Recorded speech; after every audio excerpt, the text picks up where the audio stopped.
en cette période de Saint-Valentin et où bon nombre d'échanges ont lieu via les réseaux sociaux.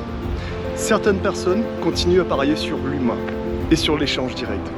Aujourd'hui, je vous amène à la rencontre de Dalila Lorette, chef d'entreprise et directrice d'une agence matrimoniale, Bonheur Union.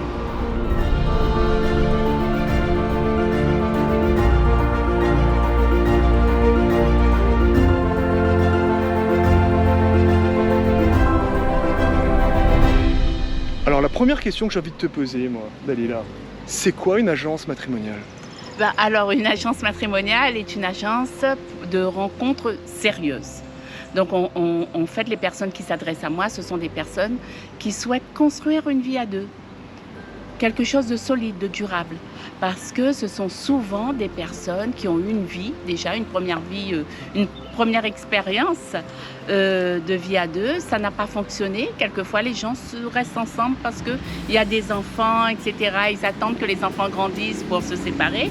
Et là, quand ils viennent me voir, les personnes savent ce qu'elles veulent. Alors, tu parles de trouver son âme sœur, mais qu'est-ce qui a fait que aujourd'hui, un matin, on se lève et on crée une agence matrimoniale? Comment tu en es arrivé à créer ton agence? Quand j'étais jeune, au collège, souvent mes camarades de classe me parlaient un peu de leurs histoires de cœur, etc. Et je me sentais très à l'aise avec ça. Et puis un beau jour, j'ai rencontré une personne qui travaillait dans une agence et ça m'a plu. Je veux dire, quand on fait ce métier, on ne peut plus faire aucun autre métier.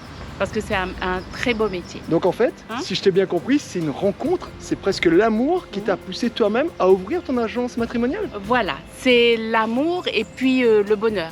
J'aime le bonheur, j'aime voir les gens heureux. Moi-même, j'aime être heureuse, qui n'aime pas être heureux.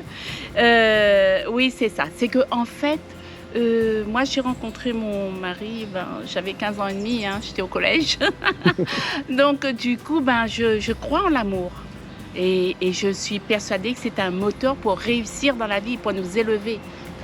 Alors aujourd'hui, où tout le monde passe par les applications de rencontres, par les réseaux sociaux, est-ce que les gens qui viennent chez toi sont déjà passés par ce type d'application?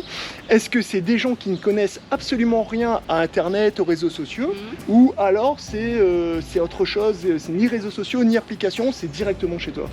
Alors, les personnes qui s'adressent à moi, ce sont des personnes qui passent on va dire à 90% passent d'abord par les réseaux sociaux et se disent non, c'est pas pour moi ou ce n'est plus pour moi.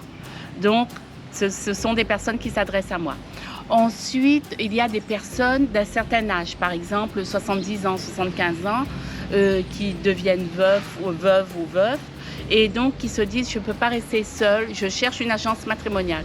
Ils vont sur Internet ou ils demandent à leurs petits-enfants d'aller voir où est-ce qu'il y a une agence matrimoniale à La Réunion, parce que ce sont des gens qui dans le temps ont entendu parler d'agence matrimoniale, donc ils me cherchent. Et c'est comme ça qu'elles s'adressent à moi sans passer par les réseaux sociaux. Voilà. Alors, moi j'ai une question à te poser, clairement. Dans la problématique des réseaux sociaux ou des applications de rencontres, c'est qu'il y a beaucoup de mensonges. Il faut le dire, je pense qu'il faut être honnête avec les gens. Des faux profils, des gens qui ne sont pas les mêmes personnes, des gens qui ont 20 ans de moins, 20 kilos de moins, des gens qui ne sont pas uniques, qui ne sont pas vrais, qui ne sont pas authentiques. Oui. Comment toi, tu peux garantir que les gens qui vont faire appel à ton agence, à tes services, ne soient pas confrontés justement à ce type de mensonges, de petits mensonges, mais de mensonges quand même via les applications? Comment toi tu fais pour leur garantir ça? Alors, en fait, quand quelqu'un vient me voir, et quand il s'agit de personnes qui sont passées par les sites de rencontres, eh bien, on me dit, on me parle de ça, en effet. Moi, je pose toujours des questions bien ciblées, des questions qui me permettent de déterminer si la personne est prête ou pas pour une rencontre sérieuse. Donc déjà, je ne veux pas que la personne vienne pour combler un vide.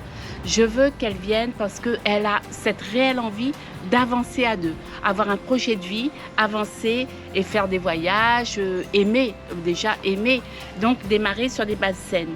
Et du coup, quand je pose des questions, par exemple, si la personne me dit « Ah non, mais moi je veux d'abord voir une photo », non, on ne choisit pas son âme sœur uniquement sur une photo. Il faut rencontrer la personne. Donc je vois un petit peu par rapport à sa demande si il y a du solide ou pas. Voilà. Donc toi, c'est la rencontre avec les gens, c'est le Oui. fait que tu vois d'abord les gens, Oui. que tu sauras comment matcher telle personne avec telle personne, c'est ça? Complètement. Dire avec mes 36 années d'expérience, mes 35 années d'expérience, et tout de suite je sens. Il y a un côté où il y a un feeling, quoi. Hein, je le sens ça. Voilà. Et tu auras vérifié les profils? Est-ce que tu auras vérifié par exemple que quelqu'un, si moi demain je te dis voilà, je suis veuf, j'ai 2 enfants, j'ai telle retraite ou alors j'ai telle activité, est-ce que c'est des choses que toi tu vérifies? On demande, oui, je demande toujours lors de l'inscription, bien sûr la pièce d'identité, un justificatif d'adresse, un justificatif d'emploi, et aussi si la personne est veuve, donc le livret de famille ou une attestation. Et puis pour le divorce, s'il y a des gens qui sont en instance de divorce, parce que ça arrive, hein, où le divorce est un peu long, enfin la procédure, mais la personne a envie de construire sa vie, quoi. Elle ne peut pas attendre une procédure, parce que, voilà. Et du coup, je demande les différentes pièces, si c'est en jugement de non-conciliation, etc. Comme ça, on avance, on évolue, mais ce sont des profils qui sont vraiment vérifiés. Alors moi je pense que ça c'est important aussi, c'est ce que tu dis, c'est des profils vérifiés, ce qui n'est jamais ou alors très rarement le cas sur les réseaux sociaux. Avec toi, chaque chose est vérifiée, oui, chaque chose est authentique et on est sûr d'avoir affaire aux personnes en fait choisies ou que tu auras choisies pour notre rencontre, c'est ça? Oui, tout à fait. Oui, tout est vérifié et puis moi, je sens aussi au niveau, dans son cœur, hein, si la personne a le cœur vraiment libre. Parce qu'il se trouve que quelquefois on vient me voir et puis on va passer du temps à me parler de son ex. Et là, je me pose des questions. Oui, là, c'est un petit peu particulier, effectivement. Oui, voilà. Ça veut dire que la personne, elle a envie de faire le pas, mais sauf qu'elle n'est pas prête. Et quelquefois, elle ne sait pas qu'elle n'est pas prête. Donc, elle se met sur les sites. Et du coup, je pense que c'est comme ça aussi que ça part un petit peu à la dérive. C'est parce que les gens ne savent pas s'ils sont vraiment prêts ou pas. Moi, je le dis. Je dis toujours, hein, écoutez, vous n'êtes pas prête. Moi, je vous conseille d'aller voir un professionnel qui va vous aider à faire ce lâcher-prise par rapport à votre relation. Et ensuite, vous revenez me voir. Comme ça, on démarre sur des bases saines et solides. Ah oui, donc en fait, c'est pas parce que moi je décide de venir te voir, c'est si toi tu estimes que moi je suis prêt, voilà, que tu vas prendre les personnes, Bien que tu vas mettre en relation telle personne avec telle personne. Voilà. Ah oui, ça c'est très important parce que c'est pas le cas des applications en fait. Oui, parce que en fait, sinon la personne ne trouvera jamais et elle va se dire, zut alors, mais pourquoi je ne trouve pas? Je suis pas bien, je mérite pas l'amour, etc. Elle se pose plein de questions. Et j'ai remarqué aussi que les gens qui sont sur les sites de rencontres et qui ont passé beaucoup de temps dessus ont perdu confiance en elles.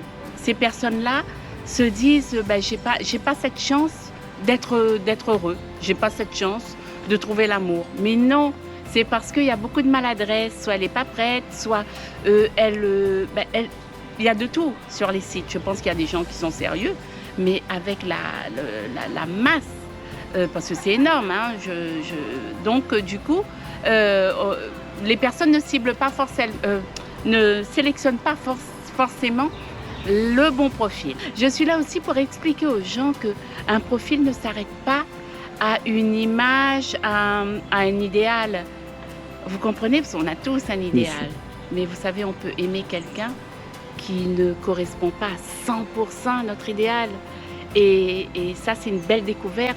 Et c'est du bonheur.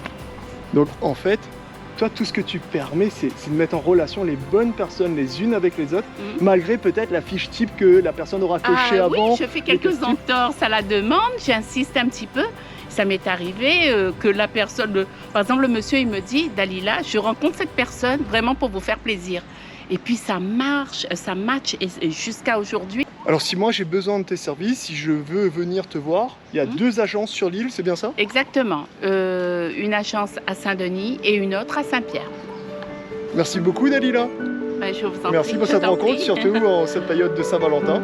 Oui. Bonne chance à tout le monde. Merci beaucoup. Au revoir.